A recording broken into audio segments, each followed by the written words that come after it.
higher definition. Higher definition.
Than what it seems. There's gotta be more. Gotta be more.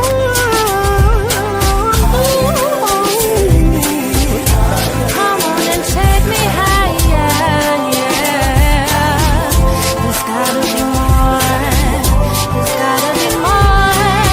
I wanna know beyond all the rules and even past the school. I wanna know more, yeah, yeah, yeah. I need a higher definition. Shout out to Jamie Brown, who wrote that song for us 17 years ago for Higher Definition Radio when we were at WRHI. So good evening, everyone. Hope you're having a blessed Sunday. I hope that your hearts are not troubled with all the stuff we're going on. I hope you ain't checking your 401k every hour. You're gonna be you're gonna be hurting for a while if you checking that. Your heart gonna be troubled. And I hope everyone had a good church service they went to and was able to fellowship with like-minded folks today, because I think we all need that in this time we're in. We have an important show up tonight on the community, our community and education, and I'm looking forward to it. And at the end, we'll kind of dabble and talk about the event that's coming up this Thursday at Clinton College. But I want to say good evening, everyone. Fred, how are you, sir? And I can't call you Minister Fred when I'm about to ask you about how many bodies you in touched over the last 2 days. But how are you, sir? Well, it's still good. I think the title still serves. We're just serving in a different capacity. But I'm doing well. Business is doing well. I'm looking forward to. I'm having to say it without a smile on my face. But I'm looking forward to the conversation and to see how much I can learn from the panel tonight. Oh, and I want to welcome everyone who's watching tonight and who will comment. Prayers go out to Everett Abel and his wife. His wife lost a brother last week, so we did not have a show last week. And that's one of the first, and that's what Everett said. He felt guilty that we didn't have a show. It's like the first time in a lot of years at the last minute we didn't have a show. I mean, we've been doing this 17 years, but it was too much to juggle. And then my heart was going out for Everett and his family during that time as they were trying to get things together. And sometimes, all the time, life is more important than things that we can do at another time. And we're here at another time. So definitely praying for the Abel family, for Everett's wife, in this time of bereavement and mourning. Man, we never know. I say that all the time. We never know. And I say that at church today, that, I'm old enough to know that sometimes you'll sit in pews near people on a Sunday and they in the ground by the next Sunday. That's right. And we have to come to that realization that, life is like a vapor. Sorry to get off track, but definitely want to say good evening, everyone. AJ, how are you been, sir? I've been great, man. It's been a great week here. My daughter is graduating in a month from Claflin University, my youngest daughter. So want to give her a big shout out. She has worked hard, has done well, and in about a month, we're going to celebrate that achievement for her. And, you know, when Duke loses, America wins. So it was great to see Duke lose last night. That just made my week and my weekend. And Sonya and I heard this whole 10-minute spiel about why things are so happy in your life. Speaking of Sonya, good evening, ma'am. Welcome to Higher Definition. Tell us how your week has been and tell us a little bit about yourself.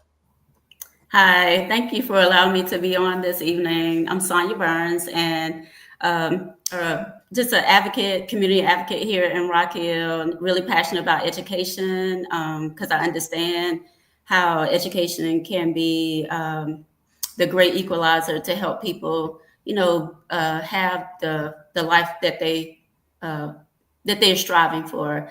So just happy to be here. My week has been good. I'm also a graduate student at the University of South Carolina in Columbia. And so I, just this past week, one of my biggest accomplishments was I made it another step in the program. So I'm grateful for that because, you know, it's just hard. So, but I'm grateful to have passed another major hurdle within the program.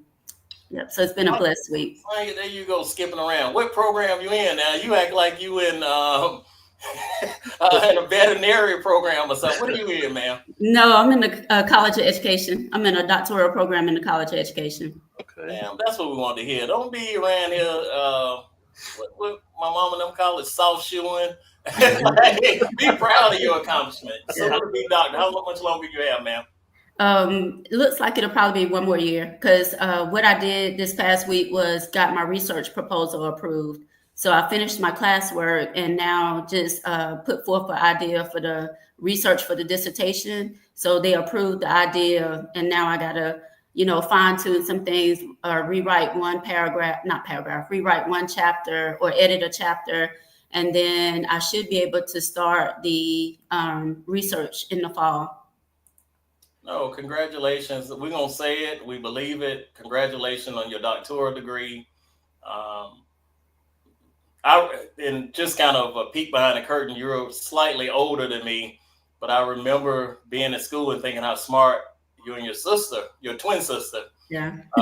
And so to see how far you are moving is a great accomplishment. And speaking of great accomplishments, Dr. Kirk, Monique Kirk, congratulations on your doctoral degree. We are proud of you. We appreciate the educators that grace the platform of Higher Definition over these years, that we've been a part of your journey, that you've shared your journey with us. We really do appreciate that. So congratulations, Dr. Kirk. Oh man, speaking of people who are doing big things, Mr. J Mac, Educator of the Year. You know, I feel that in your future. How are you, sir? I'm doing good. I'm doing good. Same as usual, just trying to make it from one week to the next and enjoy my life as I'm living it. I will say though, this is like the 4th episode in a row you just snuck a doctor in on me. You started to do this on purpose, I believe. I'll be honest, me and Everett talk about this. I think most all the females we know are doctors. Now I'm noticing. Show. I'm not joking about that. Like, yeah, we probably know at least 10 doctors in some realm, whether it's education, whether it's law, whether it's mental health, and it work out that way. And a lot of them are in sororities, and so they bring their friends. I can't help this, J Mac. You just got to step it up, brother. You just got to step it up. I don't see Dr. J Mac in my future, so I don't know about that one. So again,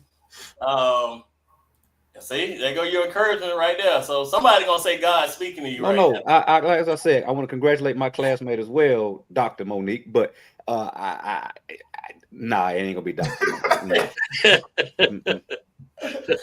Oh goodness. We're having a show about the state of our education and community support within education. And Sonya, I'm gonna start with you. I never normally start with a guest who's first time on, but I want to hear this since you mentioned your passion for education.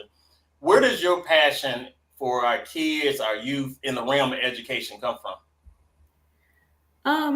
I've been thinking about that. So I'm wondering if it actually starts with my mom, because my mom is Janice Burns. Some people call her Molly, but she's from Rock Hill, and she is a career educator. She's retired now, but she started off as a special education teacher at York High School.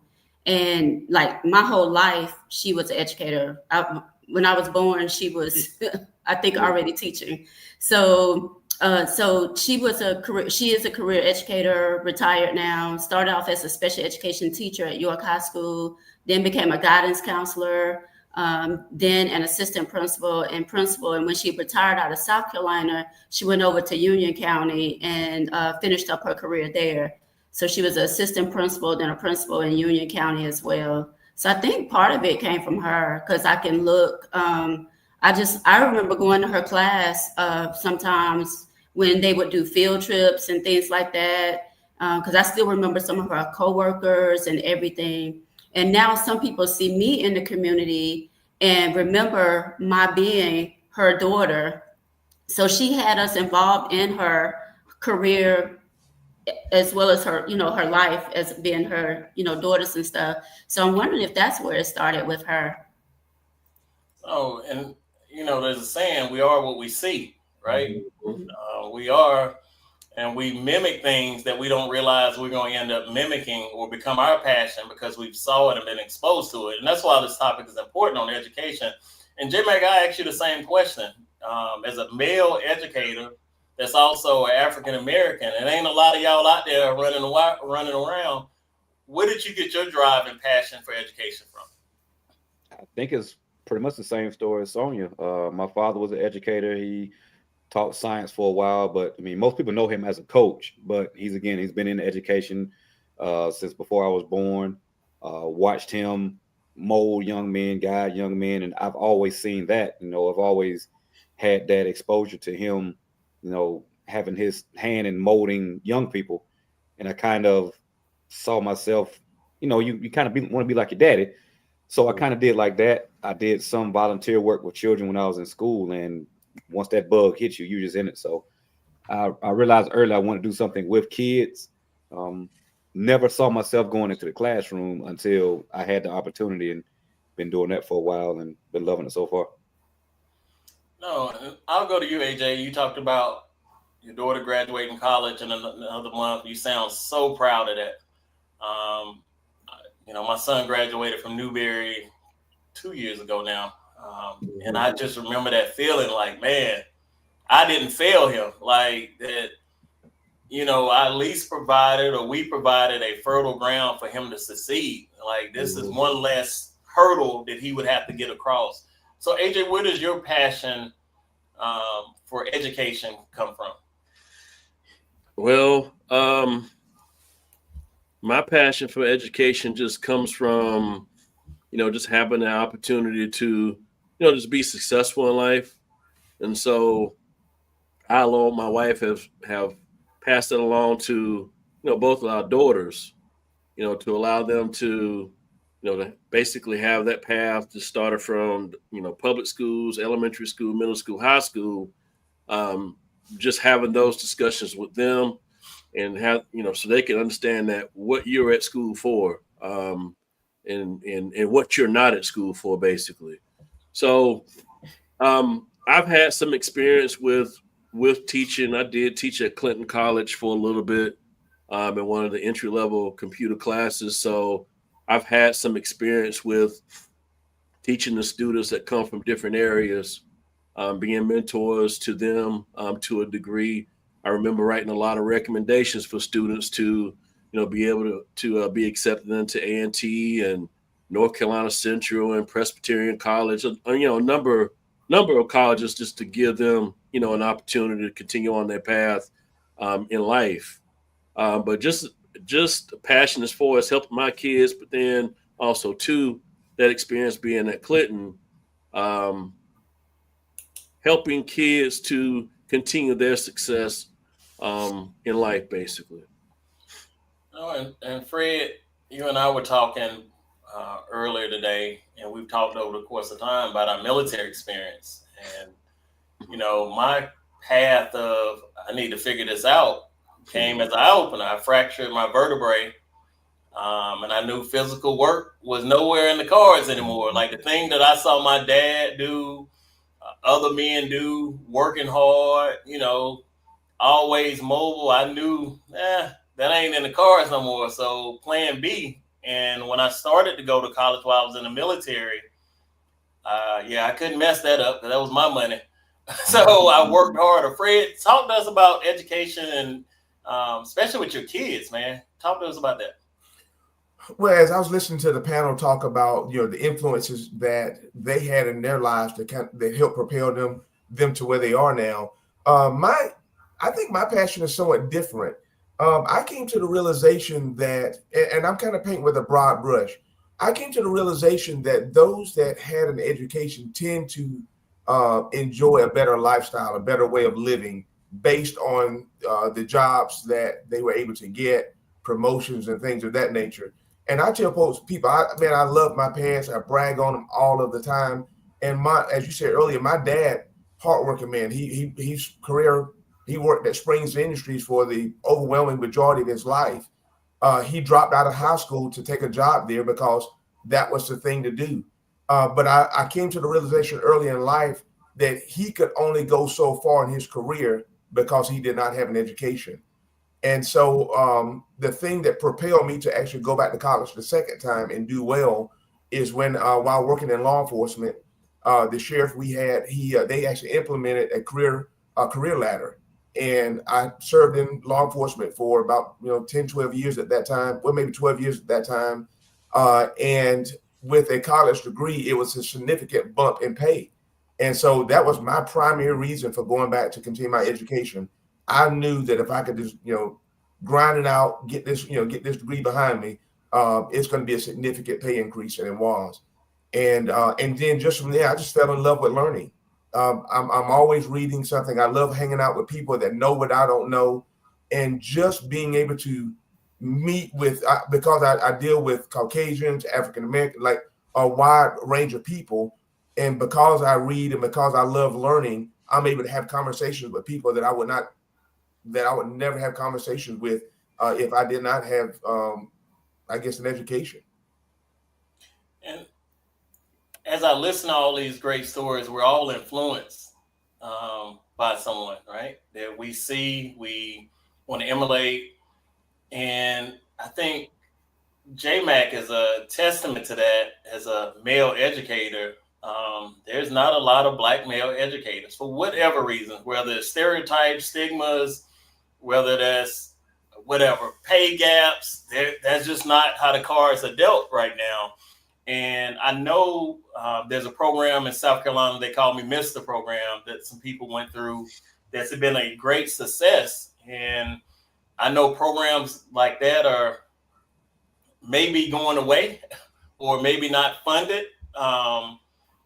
So I'll ask you, J-Mac, as you look at your students, what is the lasting impact you want to have in their life? What is that from an educational standpoint?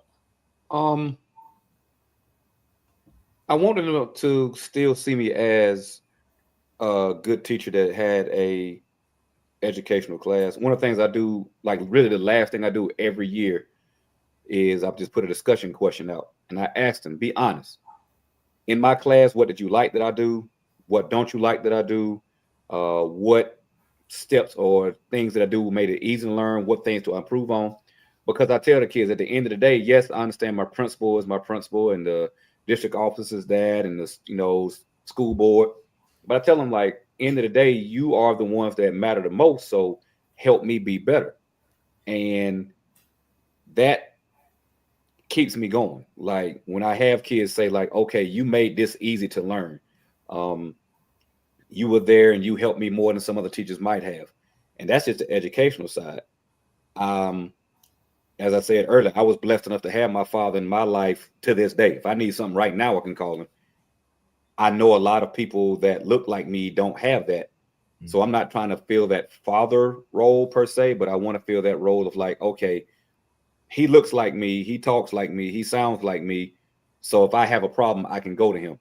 So that's always been one of the major motivators to keep me in education, just to give somebody that chance to just see themselves potentially in the person in front of them, talking to them and trying to teach them how to get to that next step in life. And Sonya, you are definitely an advocate. I see some of your work all over the place. I won't bring up one piece of your work that I saw all over the place, but you are definitely an advocate for our youth. When all your work is done in the educational realm or mentoring, what would you want people to say about that work, and why is it so important to you? Yeah, so what I would love people just to say that that Sonya was there to help make sure that all children and families of all children voices were heard, that opportunities were available to all of them, that nobody was left out, nobody was ignored, nobody was forgotten. That the doors were open for everybody, and that these were not warp-sided, to where if you lived in a certain neighborhood, you didn't have access to this, or you didn't get the opportunity to do that, or if you, or it might not even be just a neighborhood, but that side of town. If you lived on that side of town, then, it just wasn't available. There was nobody to make sure it was available. I don't want it to ever be said for that in my community. So that's what I hope that people will say at the end of the day, when they look back over what I've tried to do for education in this area, is that there were opportunities for all children and all families, and nobody was left behind, nobody was ignored. But, we can just use that word equitable, that it was truly equitable. Opportunities were for everybody, and everybody had a chance to succeed. Oh, that's admirable. And shout out to Warren Moffitt, who gets on his share campaign, and a whole bunch of people end up coming in. So Warren, keep doing what you're doing. And I'll say this about any of our shows, like we have a pattern. If we talk about why I hate my husband, and women need to follow 2 Timothy 2:12, to be solid, we'll have hundreds of comments rolling in. When we talk about serious stuff that we really need to focus on, that's going to propel us, that's not for me today. And I get it, but that's why the state of our education is so important, that, man, we got to do better. Fred, just last week when we were filming, you were mentoring someone. And I know we talk about education from a standpoint a lot of times from K through 12, but man, it's a whole world out here once you get out of high school, especially if you haven't been prepared for that world. Why is it important for you to mentor and take time to sow back into people? Well, one of the things that, and I know that this is not a spiritual show in the sense where we're talking about Christ, but everything we do represents Christ. And one of the things that I tell the young people, or the people that I get the opportunity to mentor, is that I just believe that my call in life is to kind of be the Barnabas of today. I want to encourage people. And oftentimes my way of encouraging the people that work alongside with me or come on to be mentored by me is I love to go back and I show my high school GPA. I actually have my high school transcript, and I show them that I graduated from Louisville. My graduating class was a whopping 53 people. And honestly, I'm looking at it right here. I was ranked 45 out of 53. My GPA was 1.68.09. Even when I went to York Tech, the first time I went to college at York Tech, I was put on academic probation. So I love highlighting all of the bad things that happen in life, and then let them allow them to come alongside and see what can be, what is possible. One young lady that's working with me, I had an in-depth conversation with her yesterday, and I told her, I said, I just bet on the underdog. Like I was never the guy at my school that someone thought was going to become who he is today. And again, maybe I hope this doesn't come across as being braggadocious or anything. I just don't even believe that I've even scratched the surface to where God would have me to be. So I just want to encourage as many young people as I can. Well, I say young or old, but mostly I mentor younger people. I just try to mentor them as best I can, encourage them as best I can to let them know that I can show you proof that I set myself up for failure because I didn't take my education. I didn't take it serious in the beginning, but when I came to realize how important it is and how it opens so many doors, the sky's the limit. So I push them hard to study. I push them hard to get involved in the funeral service industry. Don't just step back and learn it from an academic perspective, but every day I tell them, get your hands dirty by doing it. And they seem to be enjoying it. And I think I got a pretty decent personality, so it makes learning easy. Yeah, you deal with dead bodies, man. Ain't nobody, you know what I'm saying? Everybody gonna listen to you. I mean, you know what I'm saying? People can just go listen for you. That's Yeah. AJ, and I'm sorry, y'all. Sometimes I know it says Antonio on that screen, but when you grow up around people, you pick up nicknames. That's a hard habit to break. And Fred is a minister. I acknowledge him as a minister. I know he's a minister. I respect him as a minister, but I've known him as Fred for so long.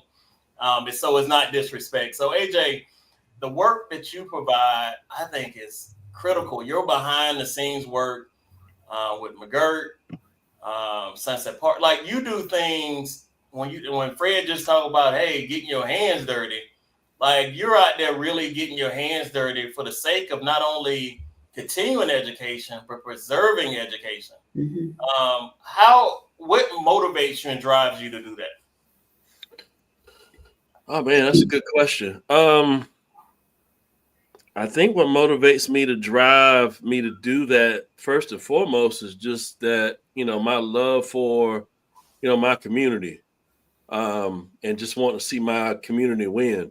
So that's what drives me to do that. And then in this role, and I know we're going to talk about the event later on in the show, but for my role in the event is just allowing the community an opportunity to be educated about what's going on in our public schools, but also provide them with a platform to be able to ask questions and get their questions and concerns heard by the school board members.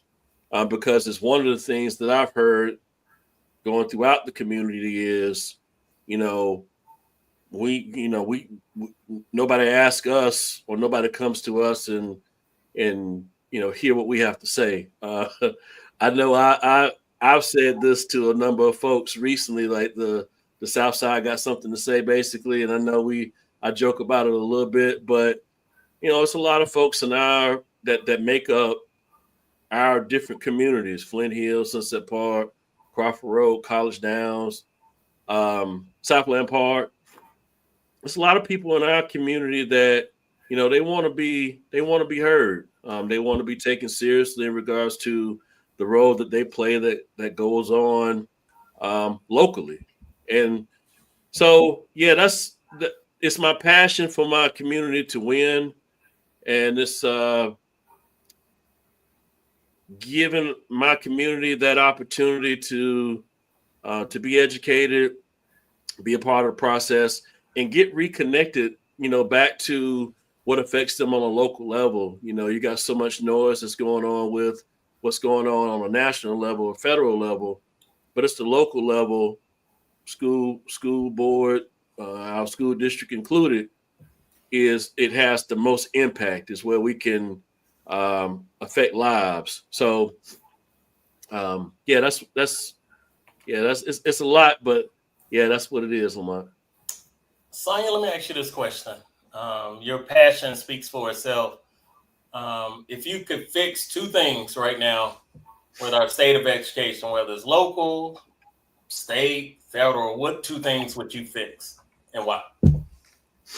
I think for me, with what I've learned these last few years from being in education, as well as studying education, is that I would really promote and highly encourage educators to think about culturally relevant teaching, to really figure out ways to connect with their students from their students' perspective with whatever topic or whatever subjects that they are teaching. So I really believe in culturally relevant education, and not just from the racial and ethnic perspective, even though I think that that's a major part of it, but culturally can also come across as, that we're in the Southeastern United States, but there may be a family that has moved here from Boston, Massachusetts, and that student is in my class. How can I relate a topic that I'm teaching to something that they may be familiar with from Boston, but we might not necessarily talk about it in South Carolina, just to make that connection with them and so that they can connect to the content. So I would really advocate and encourage educators to consider culturally relevant education or pedagogy or, teaching. Sometimes I get the phrasing mixed up, but basically culturally relevant teaching. So that would be probably my main one. If I had another area or subject, something that I would work on, I think it would also be to, and this is something out of my control, way bigger than me, but also work on this socioeconomic divide. Because the have and the have-nots the divide is getting bigger, and even within education, it feels like that they're being pitted against each other, and it shouldn't be that way in a public education system. So we got to figure out a way to, and again, probably can't, at least not at this stage, but hopefully at some point we'll figure out a way in a public education system that the have and have-nots are not fighting against each other, but we should have a common goal that all kids, can learn, all kids have resources, all kids have the best, school environment, have the best teachers and that sort of thing. So those would be my two things. And Sonya, you come across as smart now. So what's your degree in? Like, you ain't never say that now. What's your degree? So, okay, so like, I love education. I've been in school all my life, literally. So my undergraduate degree is in chemistry. I have a master's degree in chemistry. I also have a master of divinity, and now I'm working on a PhD in education. So that was a long answer about, I love the education for a long. You just say you smart. I mean, that's all you had to say. I'm smart. I want to say it, but I don't want to say it. I need to ask the question about it, who in your family is Michael. I'll say that the last, though. Are you the Michael Jackson in your family, or are you Tito or Randy? Somebody got to be the Michael Jackson now. Are you the Michael? Or is it No, Tanya is the Michael. Tanya, my twin, Tanya is Michael. Oh, who are you then? Tito or Randy? What? See, I actually don't know all the brothers. I'm probably You better be Janet. They call you Jermaine behind your back there. Every time I bring that question up, that's the thing. People don't know all the brothers. So that means you way down the list if you don't, that one that we don't never talk about.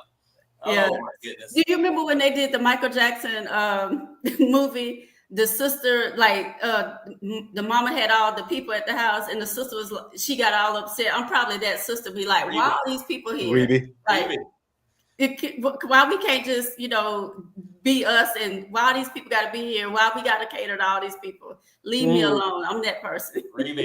Rebe. I'm sorry when I took us down a path that Lamont Rashford can only take us down. Yes.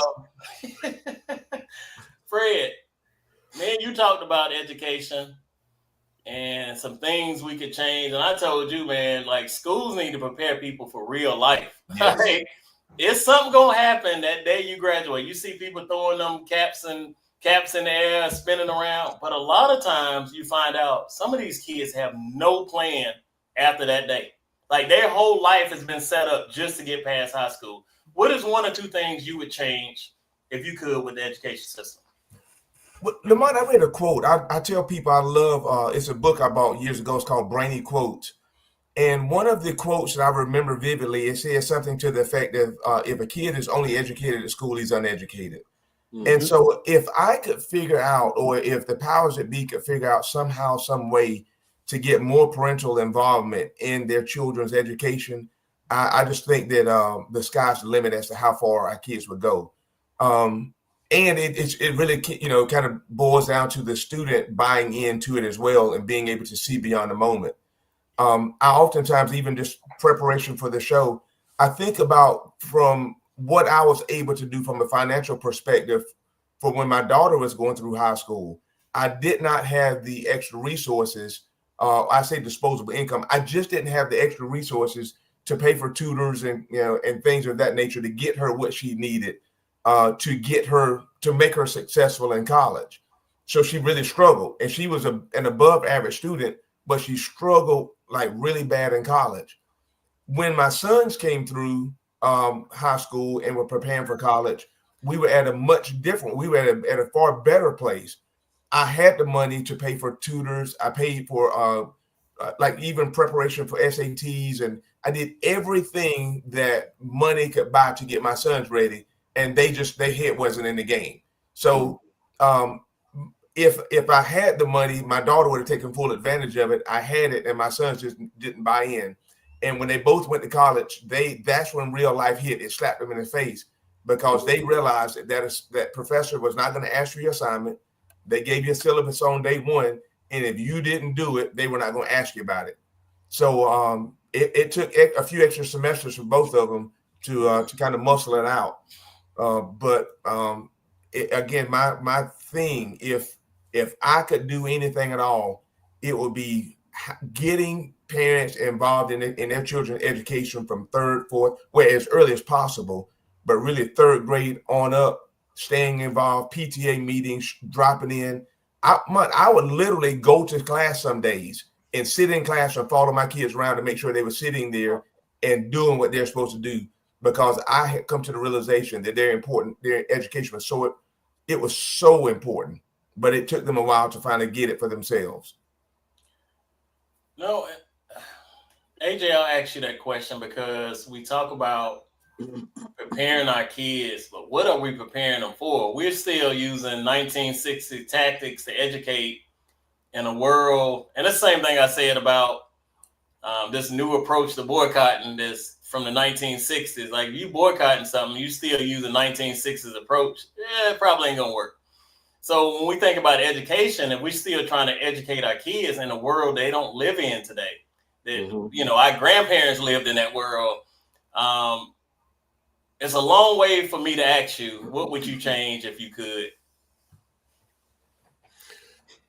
Well, a couple things. One, I think we need to incorporate financial literacy in schools, because kids need to learn about how money works.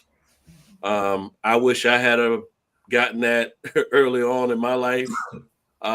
It's very beneficial to know and understand how money works, because it helps you tremendously when you're making decisions long term. Second thing is, a lot of kids are not, to what Fred was mentioning, a lot of kids are not going to be prepared mentally to go off to a 4-year school.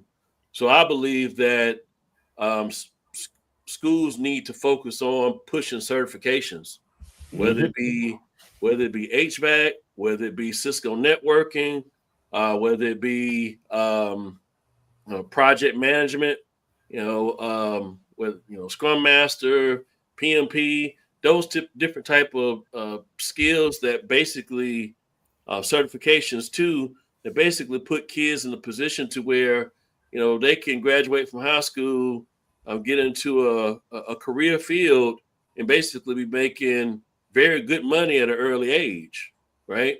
So that kind of eliminates the student loan debt, or the debt as far as going to school, at least for the first couple of years. And then after that, your child or that student may determine, okay, well, maybe I am ready to go off to school. I'm mentally there. And so they can go off to school, but they also got a way to earn a living as well. So those are the two things that I would want to see change in school. But I want to go back to what Fred mentioned about parent involvement, because it's very important. I did those same things that Fred did, going and sitting in class with an observation room, and not only just watching what my kids was doing, just to make sure they were doing what they were supposed to do as far as behaving and paying attention, but also watching, what the teacher was doing as well, and showing up for lunch, elementary school, to see, hey, that presence, because the teacher see that you're active, you're engaged with your kids, they're gonna make it a point to give you or to reach out to you and say, hey, this is what your kid is doing well.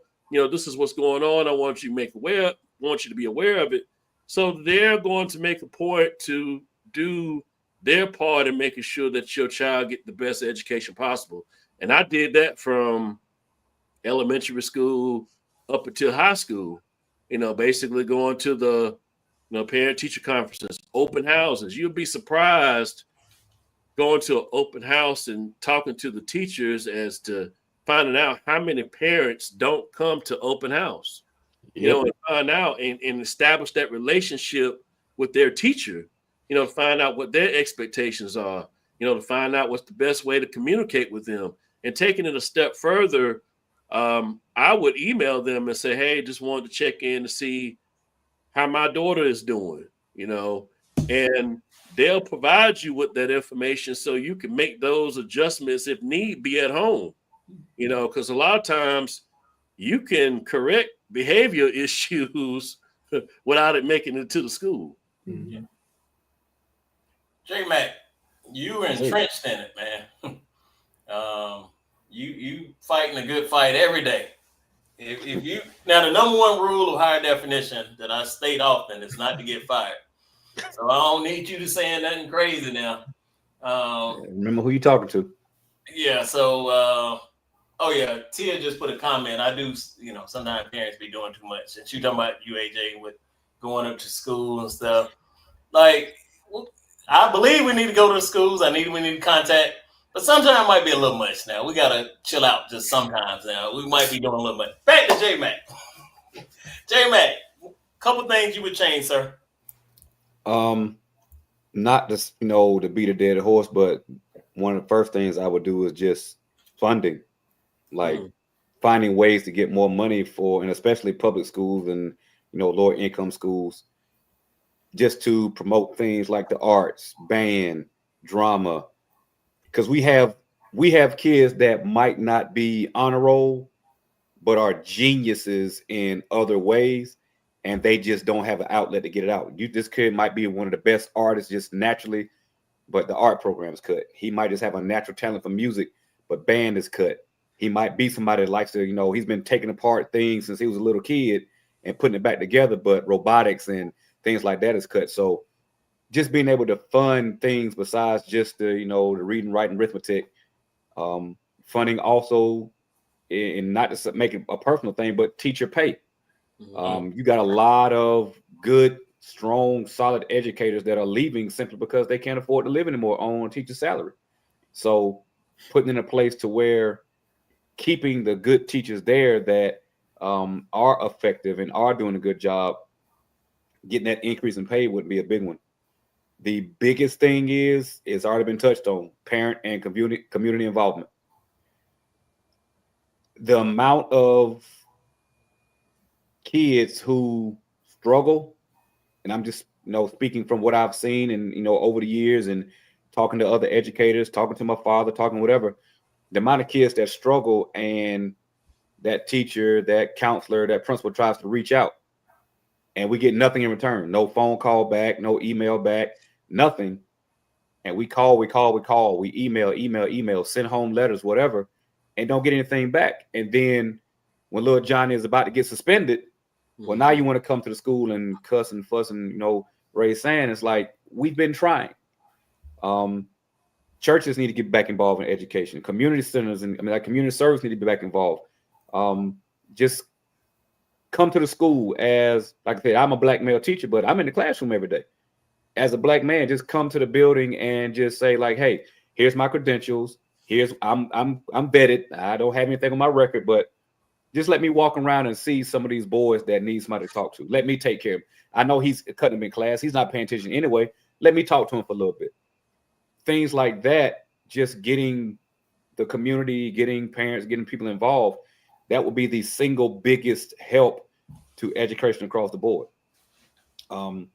Getting parents involved in their kids' education besides just the grades, parent-teacher conference. Again, just answering phone calls, answering emails, just that's the biggest thing. If you give me 9 kids that are struggling, probably 9 of them parents aren't stepping up as well as they should. And again, I understand like finances, people working 2 and 3 jobs and things like that. So I'm never going to say, oh, you can just show up when you want to, but just that open line of communication is a huge thing. I will say something that AJ said earlier about that financial literacy. There is a unit that I do teach where we touch on finances. You'd be amazed at how many kids think that just getting a 6-figure income is normal or that's easy. One of the things I do, I make them take a interest assessment. Then it gives them like, here are jobs that are available that's in what you're interested in. You can tailor it by your education level. Do you just want a high school diploma? Do you want to get a master's? Do you want to get an associate? You want to get a PhD? And they'll go in going straight for, nope, I want this because I got the most money. You don't like school now. You know you're not going to go for no PhD. You ain't going to put that much time in. But this job here requires high school diploma plus a little extra training, and it's making good money.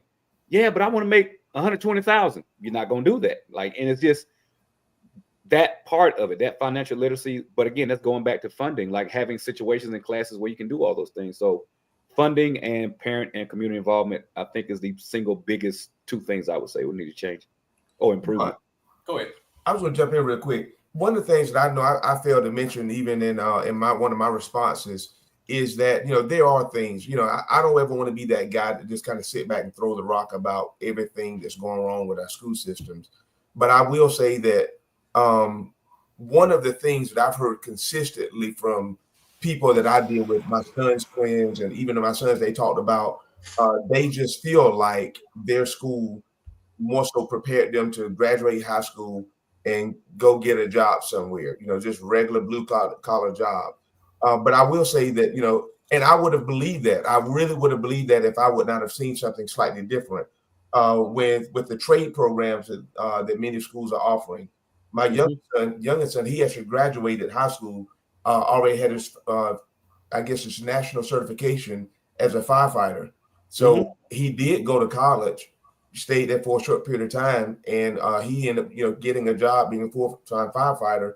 And it's kind of sad. I laughed when he showed me his starting salary. His starting salary was more than what I was making at the sheriff's office with a college degree and raising a family and paying a mortgage and car. I was still paying his car insurance, until until I found out what he was making. So they, if our young people take advantage of some of the programs out there, I've told so many young people, I don't know if any high schools offer plumbing, but if knowing what I know now, and if I could go back to high school, I'll be the plumber. I'll be that guy because there's a shortage. One of the things I do when I'm doing that unit, I'll tell kids flat out, college is not for everybody. That 4 years, 6 years, 10 years, however long you're in college, depending on how far you want to go, that's not for everybody. If you hate school now, guess what? You're going to hate college. But getting a certification, getting your licensure, barber, nursing, cosmetology, plumbing, truck drivers, like whatever. Once you get that certification, that's a job you have. And as you said, a lot of them jobs with that certification, fresh out of high school, or maybe just a little bit of extra training, you're making more money than me. And I got a 4-year degree. And I tell them that up front. Like, again, I got a 4-year degree, but you can get a certification in just something. And that's one thing I'll say about Union County, where I work. They have a plethora of different career paths you can get into. I tell them, you can come out of high school making more money than me. And you don't need that. So there has been an increased push recently for trades, I would say, but that push needs to continue to grow. Well, I think a couple things as we switch gears a little bit. We do need to educate our kids on what they watch and let them know a lot of this stuff is not reality. Because they have a sense warp of worth and what things cost. Like every vacation, you know, I need to be at the Bahamas. I need to be this and that. Like, whoa, man, you ain't making that to be there. And it sets them up for unrealistic expectations in life and failure. And then the value of what they're worth when they come out of high school or college. I was just having a conversation with my son the other day, and he makes a decent living. He's like, yeah, I don't make no money. I'm like, man, what you make, people live off for a family of four. What do you know, but he didn't watch so much TV that in his mind is not enough without realizing what it goes into, what people make it off of these days. I just want to touch on something very quickly, and we really don't have to answer this, but J-Mac brought up a good point. We need to get more involvement. He mentioned the church. As a person that's heavily involved in the church and heavily involved in community stuff, I disagree. Because here's my issue with the church being involved. What Jesus are we finna be talking about involved? Is it Republican Jesus? Is it Democrat Jesus? Is it independent Jesus? Like, I know we think, no, it's just regular Jesus. No, people have that. If you ain't saw nothing over this last 10 years, people got their own version of Jesus out here that might not align with your version of Jesus. And a lot of times people will wield the church power to put you in submissive holes that are far more damaging than anything else you could ever do. So, yeah, I ain't into bringing the church in. Church need to get the church straight. Go ahead. Okay. Yeah, I would love to speak on that because I picked up on that too. But I'm coming from a different perspective. So I do want the church involved, but not the church to go into the school. I want the church to do what they did when we were younger. Because I'm in my 50s, so I want the church to do what it did in the 80s. You know, and what they did in the 80s was they had the programs that basically complemented what they were teaching in the school, but they kept it outside of the school, and so we were able to be ourselves. We were able to teach our Jesus, teach our, our theological perspective. So and this is why I also wanted to speak on it. I actually personally have been pushing the churches in my area to go back to having Vacation Bible School again. And so, because I remember my whole summer used to be filled up with going from one church to the next, Vacation Bible School. And so we would go, you asked me about some family members earlier. So we would go to Tabernacle, we would go to Mount Prospect, we would go to Nazareth. You would just do the circuit of Vacation Bible Schools, and I didn't realize it was filling up my whole summer. And I didn't realize I was reading all summer. I didn't realize I was getting character education all summer, because I still remember those men and women who told us, don't run through the church. And, if you don't run through the church, you don't run through school. If you learn how to sit down so that you can get your pimento cheese sandwich, or you can get your ice cream cone, if you knew how to sit down during Vacation Bible School, you also knew how to sit down when you were in regular school. So I think I think the churches do need to get back involved, but I agree in a sense that we don't need the schools teaching religion, because most of the teachers and administrators don't teach faith like how we live it. And I'm kind of making it general when I say we, but I think our churches need to do the work that they used to do and have these programs. Like, we need to have our Black History programs again. Because that's when I learned about Martin Luther King Jr., when I learned about Rosa Parks. And now, though, I need to learn about the 21st century, movement makers and leaders. And, I'm not really trying to throw shade, but Jamal Bryant ain't the only one who's going to make a difference in these next few years. You know what I'm saying? So I think the churches need to do the work, and we need to go back. It's a sacrifice. It's a huge sacrifice to give up your time to have these programs and to teach these kids these Easter speeches, these Mother's Day speeches, these Father's Day speeches, to put on a graduation ceremony and have Children's Day programs. It is a sacrifice. But we are losing our kids and losing a generation because somebody dropped the ball between when we were kids and the kids that are coming along now. And I actually blame my generation. We didn't pick up the ball and keep it going. And I think we're suffering the effects of it now. And so we've got to go back to having vacation Bible schools. We got to go back to having the Black History Month programs. We got to go back to having the Easter plays, the Christmas plays, and the Easter speeches. That's what I believe that's what our kids need from the churches and from community organizations. One thing with that, when I say the churches, I didn't necessarily mean and it's going to sound backwards when I say this, I didn't necessarily mean like the religion or the theology side of it. I meant more of just like church as a community.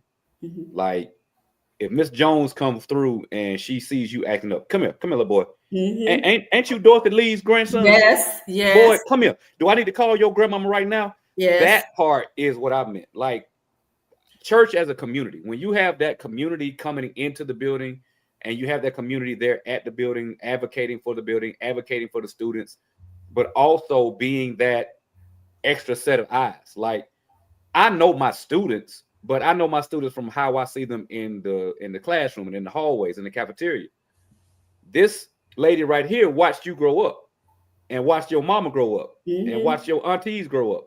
So when she pulls you to the side, she can pull you to the side and do something in a way I can't do it. Yes. And she can say things in a way I can't say because she's going to take it back to you and your grandmama and your granddaddy, your uncles. She knows you as from when you was knee high to a knee. She can come at you in a different way. So with that church and community aspect, that's kind of what I meant, not necessarily just the religion side of it. Because again, you're right, you can't bring the religion in because it's just you got two different churches. It is what it is. You know, you can say all day you want to that Jesus is Jesus. The most segregated time in America is Sunday morning at 10 o'clock. I don't care what you say. That's just the truth. So the religion side wasn't what I was talking about. Just that community aspect and coming together and saying like it takes a village to raise a child. The church is part of the village. Mm-hmm. So I'm looking for that village to come back. So the church is just part of that. I like the way y'all talking, and Sonya, J Mac, if y'all ever looking for a home church, Union Baptist Church located 1195 Hansmill Road. Would love to have you. Not that I've been accused of poaching people's members or church, but you know, I just want to let you know there's a church for you out here in Rock Hill if you're ever looking for one. 1195 Hansmill Road. Pastor Eddie Francis. If you're looking for anywhere, go ahead, Fred. Like you trying to say. Well, Lamont, listen, I'm gonna be the guy real quick. I got to push back against something soon to be Dr. Burns said. Now, Dr. Burns, I'm gonna co-sign on everything you said except for one thing. I don't ever remember being in church when somebody said a Father's Day speech. You're right. But we're in the 21st century now, and we've got to have Father's Day speeches too. You're right. I did slip that in because I'm believing by faith we're gonna have Father's Day speeches. Believing by faith, but that was a slip of the tongue. You were caught up in the moment. Fred, you gonna get the same white underwear, necktie that's too little. And them socks that got the stripe around the top, sir. That's all you can get on Father's Day, sir. I don't even get excited because I promise you, if my sons buy me something for Father's Day, they're gonna leave with it. They're gonna leave wearing it. So, I want to switch gears a little bit as we're winding down our last part of the show and give AJ an opportunity to talk about the event that's happening on April the 10th. AJ, tell us not only about the event, where the event idea came from. Yeah, well, the event that Lamont is referring to is the Education Town Hall. That's on April the 10th, this Thursday, 6 p.m. to 8 p.m. in the Digital Library at Clinton College. The idea of the event came from basically educating the community about what's going on locally. And it happened to start with what's going on with our public schools. Now, just to add a little bit of kind of a little context to it, a lot of folks may or may not know that I was Dr. Montreal Belton's campaign manager. So during the campaign, one of the things that he talked about was having like a community town hall to provide that transparency needed for what was going on with our Rock Hill schools. And so in February, we talked about it, basically moving forward with it. And so things got into motion. And, basically here we are today. So Lamont Ratchford, High Definition Radio, is going to be our moderator for this event. And a big thank you to Sonia with helping as well as putting this event together. But it's a lot of other folks as well that has, once this ball got rolling, they jumped on board and did their part with educating the community about this event and inviting the community to be a part of this event on Thursday. This past, I think it was Thursday, I was at the Sunset Park neighborhood meeting, talking about this event and providing them with updates in regards to what to expect. We did make an adjustment to our agenda to allow more interaction with our panel. Our panel is going to be our Rock Hill School Board members. So Dr. Montreal Belton, who currently holds seat 1 on the Rock Hill School Board. Ms. Jennifer Hutchinson, who is the vice chair on the Rock Hill School Board, and she's an at-large member. And also Lacey Daniel, who's an at-large member as well. So our agenda is basically going to be that two things: that panel discussion with our school board members, and we have questions that we're going to basically start the conversation off that Lamont is going to be moderating. But there also will be an opportunity for the community to be able to ask their questions and engage with the Rock Hill School Board members as well. So I'm looking for this opportunity for the community to come out and, first of all, be educated, because a lot of our community members don't really know what's going on with our schools. They may not know who sits on the school board. They may not know the school board members who, represent the community, where they reside at, not only on the south side of Rock Hill, but just in Rock Hill in general. And I'm also looking forward to be, educated about, a number of different things that's going on within our school board also. One of the hot topics is the search for a new school superintendent. The Rock Hill School District is, having some meetings, some community meetings to get, community input and community engagement in the selection of the new school superintendent. But we also know too that one of the other hot topics is at the top of the list for a lot of the members in the community is mental health and the well-being of our students. So we got a lot of things that we're going to try to touch on. Hopefully we'll get in as many questions as we possibly can so that people can walk away getting the answers that they're seeking. No, and I don't know what happened to Sonya. She might be on that Chester internet. Sometimes that happens with our guests. They're on that Chester internet. And but I'm sure she's going to figure it out any second. No, I think this is a great event. I'm looking forward to it. I'm looking forward to moderating when we talk about our education and the state of our education. I have a child that's in the Rock Hill School District, and I have a vested interest in what we're doing and how we're doing it. Mm-hmm. And I have to be involved. I can't just talk about being involved. I have to be involved. I would like Fred to show up, though, with the motorcycle hearse. You know what I'm saying? And, let me lean on it a little bit after we leave up out of there. Boy, Fred, I'm just saying, man, like, you might want to think about that, showing up and bringing the hearse out. It sounds mighty tempting, but I what day is that again? Is it on a Saturday or what day? Thursday. It's this Thursday. It's Thursday. Yeah, okay. Especially afternoon hours. Listen, I'm not gonna charge you my full fee, but I'll make it worth your while. Man, pull that motorcycle hearse around there, man, and I just want to lean on it as people coming out. Yeah, we can make it happen, Captain. We can make it happen. Hey, Mark, let me ask you this right quick. And so I know that I was listening to you, AJ. Like, so I've heard a lot of people talk about, hey, we're selecting a new school superintendent. Like, what are, if you're able to answer this question, or maybe this may not necessarily be the time for it, but what are you all looking for, or what is it that the school district is looking for in a superintendent?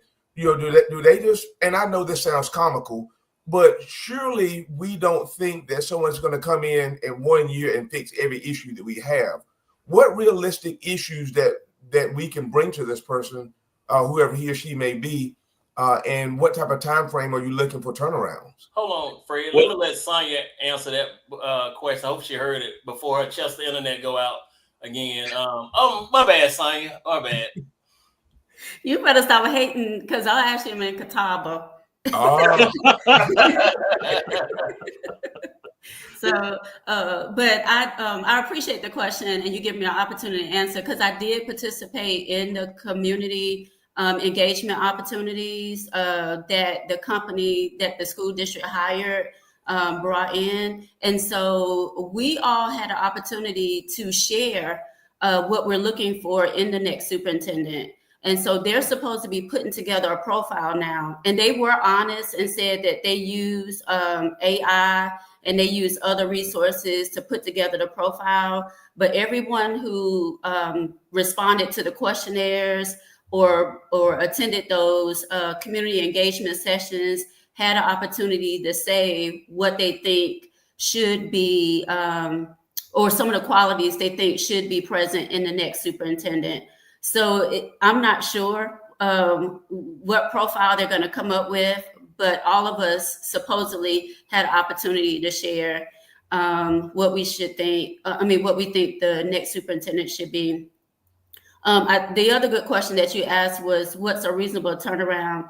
And I'm not sure about that. A reasonable turnaround for our school district. I think another person who works in Rock Hill Schools and our school board members who are going to be on the panel on Thursday, I think they have a better gauge on what's a realistic turnaround for Rock Hill School District.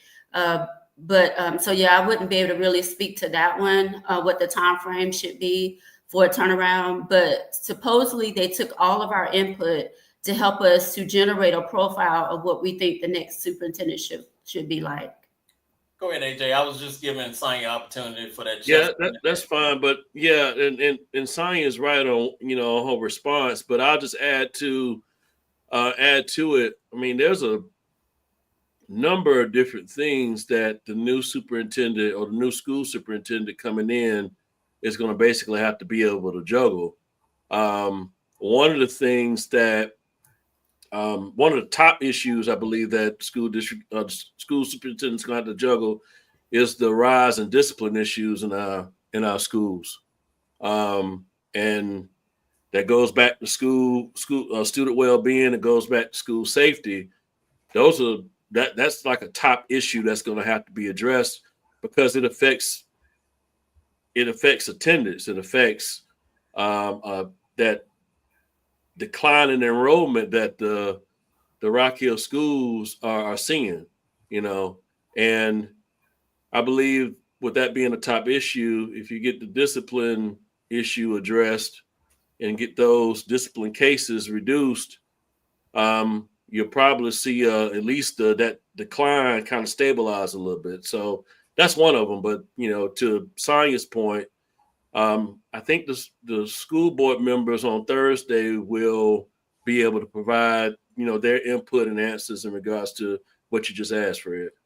And Fred, let me say this, and I'll say this to my fellow Rock Hill citizens. Rock Hill does not need Joe Clark coming into the school because they hear there's a discipline problem. Rock Hill needs to enforce the policies they have on the books already and look at slight ways to improve them. You cannot swing a pendulum that fast without a structure for change. And I might be in the minority on this thought, but Rock Hill probably needs a first-time school superintendent, not someone who's been around. I know that's what we want. We always want that. One, can you afford what you're looking for? And two, are you able to mold that person that you're looking for if you're looking for a tenured superintendent? Rock Hill, sometimes we think we're Charlotte size, but spending Chester's budget, it ain't gonna work. You know, it is not gonna work. So we need to be realistic on our expectations. And if our school board feels that they're that strong, they should be able to manage and guide a first-term school superintendent, give someone a shot. And we have a lot of candidates, even that's been birthed out of this area, who have commitment to this area that probably would stay longer than some of these. Hey, I'm doing this at the end of my career. This is my last hurrah, or this is a stepping stone for the next job. Sorry, I didn't mean to interject my personal feelings, but I kind of did. But I was going to just say this real quick. And this is something that I've experienced. Sometimes there's danger of keeping someone that's from within, that's within this community. You ultimately end up getting more what you've already had. And so, you know, again, I'm not on the panel, but I like looking outside. Let's bring some fresh eyes in, someone who's not tied to the community. Their children or grandchildren are not in the school and they don't owe anyone any favors. That's the person that I tend to, I would lean toward that person before I would someone local, because I've seen it happen too many times. If we bring in someone local, we get a continuation of what we already have. Well, let's be clear. I don't think Rock Hill's had anyone local in a very long time. And I don't think Rock Hill's had a minority. And AJ, Sonya, y'all correct me. There ain't no one with dark skin that ever graced that seat that I can remember. I think we had one. Yeah. Who was the one? It was a man. It was a man. Mr. Bridges, I believe. See, Yeah. Oh, that is right. I see he left for last an impression. We had to think about him real hard and double clutch. J-Mac, you look like you wanted to say something before we wrap up, sir. Again, I'm not in Rock Hill School, so I'm just listening. Rock Hill still is going to have similar problems to just about any school district. You are going to, we spoke on discipline. That's something that all districts have to get under control. Attendance, all districts have to deal with that. Teacher retention, all districts suffering from that. Like all of these things, you know, Rock Hill might have some things that's specific to Rock Hill, but you start talking about Rock Hill, Columbia, Lancaster, wherever, all schools are suffering with similar problems. And I'm real big on, just because you're doing by the book don't mean that book was written for what you got right now. That book was written 35, 40 years ago when the average family, you know, 2.5 kids, white picket fence, and a dog. It's not a chapter in that book for my mama is working 3 jobs and I come home and I got to cook for me and my 2 little brothers and I'm a 12-year-old young lady. Like you have to be able to look at everything that's going on and make some adjustments. And we have to start looking at things like that. So the superintendent search you have, school board elections, even just down to principal hirings and teacher hirings. It was somebody said earlier, you have to look at the culture that you're dealing with and be able to, one, recognize the cultural differences and cultural, you know, little individual things that your community has and not be scared to address it. Like you have a lot of people like, all right, this is something that is quote unquote specific to the Black community. Okay, that's fine. It's specific to the Black community. But are you going to address it and deal with it in the Black community? This is something specific to the Hispanic community. Okay. Do you have somebody, one, that speaks Spanish that can talk to the Hispanic community when you have these meetings? Because you can't deal with their problems if you can't communicate with them. You have this with the white community. You have this with the affluent community. You have this with the poor communities. Like all of these things need to be addressed. And I think we get scared to talk about it because we want to say, all right, we're just going to deal with the district. That's not going to help because you're not focusing in on the individual problems sometimes. So the search that Rock Hill is going to do, hopefully they find somebody that is willing to address everything, touch on everything, talk about everything, talk with everybody. And if you're not willing to do that, then that's not the right person for the Rock Hill job or any job in education. Oh, that's powerful. As we go to wrap up, I want to thank everyone for watching, listening tonight. Important conversation. We're talking about our kids and our future. I have had a manager, probably one of the best managers I've ever had, who always stressed when he was hiring someone or employees that he inherited about their intellectual curiosity. And it took me a minute to grasp that. But your thirst for knowledge, to understand why the why is, or why you're doing certain things over and over and over, is so important. And to have that curiosity to go seek that is extremely important. And having parents and the Sonya Burns, the AJs, the J Max, the Freds to say, hey, this ain't working. Why is it not working? Not just saying it ain't working. That ain't taking us nowhere. In church a couple weeks ago, I was given the explanation why we say God bless you after we sneeze. Probably seems like the most mundane thing to talk about, but it goes to our intellectual curiosity. We say something without even thinking or blinking. Every time someone sneezes, I guarantee you a group of people is going to say God bless you. But do we know why we say that? That comes back from the bubonic plague days. Pope Gregory the Great in 590 AD. They thought that evil spirits were leaving your body when you sneeze, because all they knew is people were dying after they sneezed and coughed.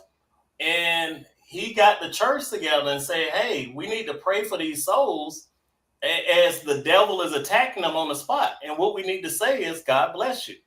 They thought a sneeze was right there at death. Yes. Yeah. And that, to follow chains on why things are, why is our school district $15 million in debt? Like, you can give me the surface answer, but no, let's open the books. Let's look at it. Our school superintendent, what are we looking for? Let's get to the whys. This group is looking for this, why this group is looking for that. I think it's so important to have the intellectual curiosity as a parent, as an educator, and as our school board to be able to carry these missions forward. Without that, you just have people drifting into one problem after the next without solving anything in this world, and actually making the problems worse for our next generation. Right. So as we get ready to wrap and close, I want to thank everyone again for watching. I think an important topic on education. Man, we got to get better on this. J-Mac, any final words, any final observations, sir? Education doesn't work if educators are the only one trying to educate. Like, if you can't get the family involved, you can't get the community involved, you can't get everybody involved, it's not going to work. I have your child for 7.5, 8 hours a day. The rest of the day, they're with you. I can't fix something that I don't have the majority of the time too. So getting parent involvement is going to be the single biggest thing that's going to help any educational issue. I don't care if your child is number one in their class or dead last in the class. Having parent involvement is going to help anybody, any student.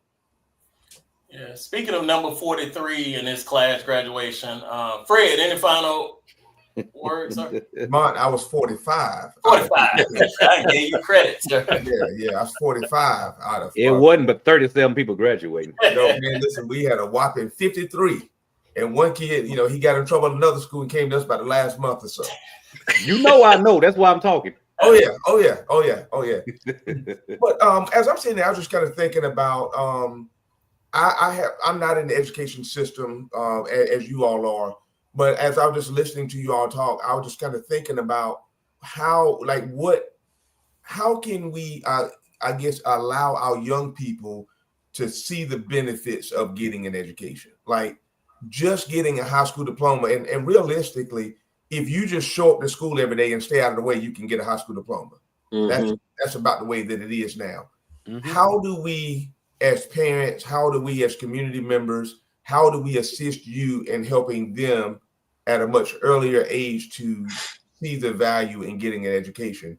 And as the panel has stated earlier today, getting a quality education doesn't mean that everyone has a bachelor's, everyone has a master's or PhD, but just, even, you and I, we the same age. And I know that in the 90s when we came out, you were kind of looked down on if you went to a tech school. Everybody wanted to go to that 4-year school. And so, but now that we're older and we're able to kind of see the benefits of that tech school, how do we share it? And how do we get out there and beat our drums to the younger people to get them to want to go toward that and value and appreciate being able to have less debt, getting into the workforce, making more money, and doing what you enjoy doing versus thugging it out for 4 years or 6 years or 8 years to say you have a PhD and can't do squat with it. Right. AJ, any final words, sir? Yeah, I'm gonna go back to what I've said before on the show. Parents, sit down and have a talk with your kids, find out what's going on in their life, find out what they want to do in life, because that's going to help you determine, the path they need to take. Once they graduate from high school, they may not be, ready for a 4-year school. So you can having that conversation with your kids will help you determine, what kind of plan we need to make in order for them to be able to be successful after high school. Second thing that I want to push, I can't stress enough about this education town hall that's on Thursday. I can't stress enough for parents to come out to be involved in this discussion. If you're a teacher, come out to be involved in this discussion.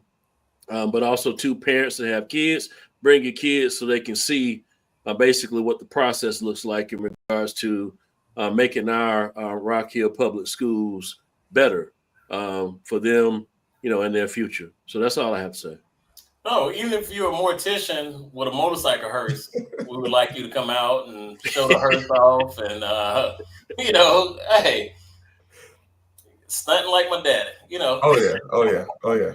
Sonya, I saved you for last on purpose, and I want to bring something we talked about off air, on air, and it's not a gotcha moment, but you do something I find very admirable that you put into action.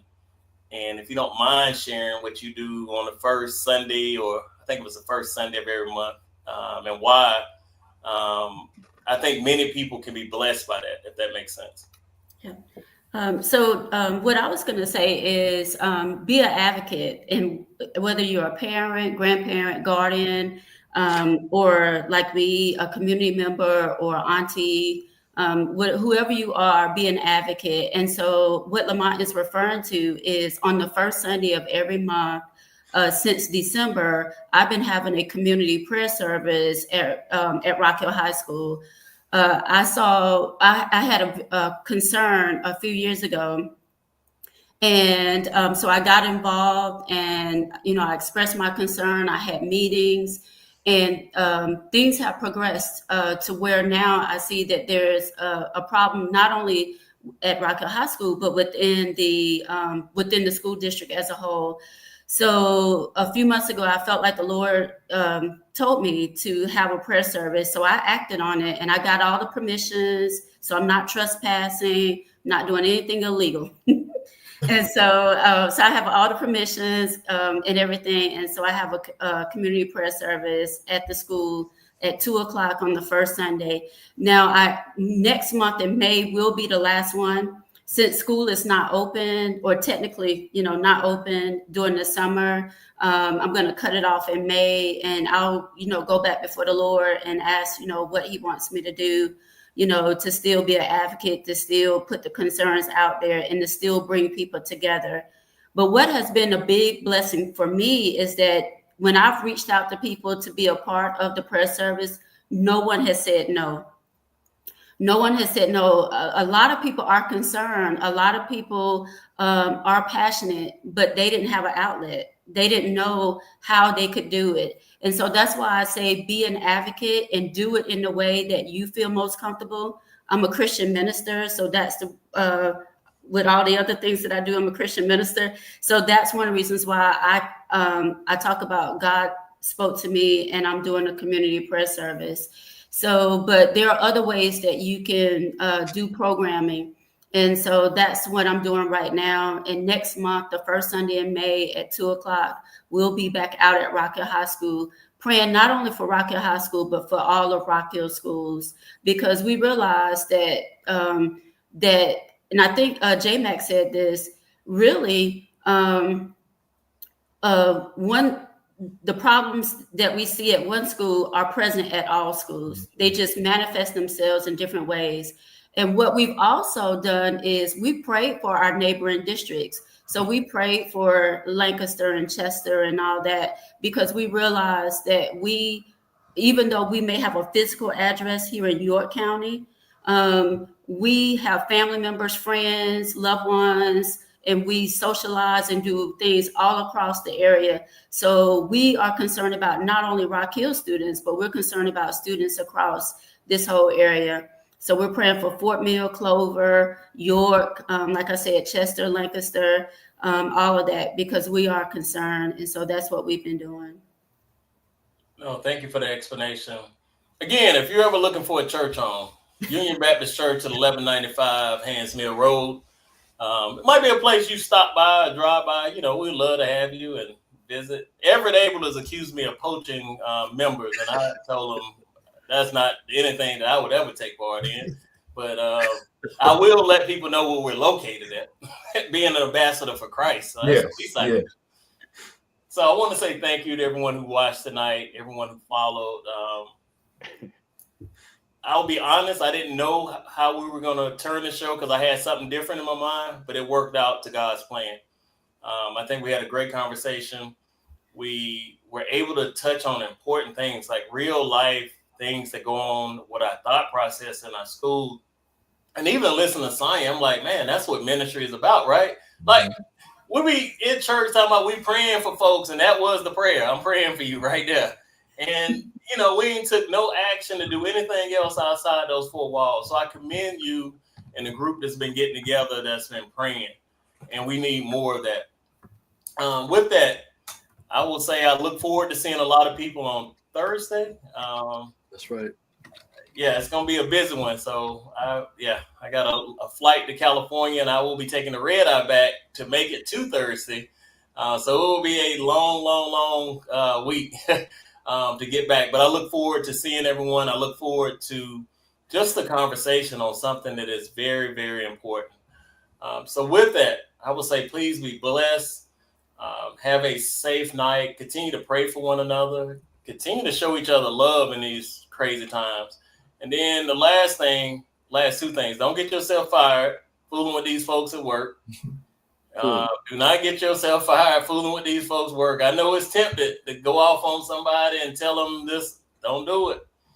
And then don't check your 401k for a while. That is not going to look better for quite a while. So don't stress yourself out doing that. With that, I say be blessed. Have a good night, everyone.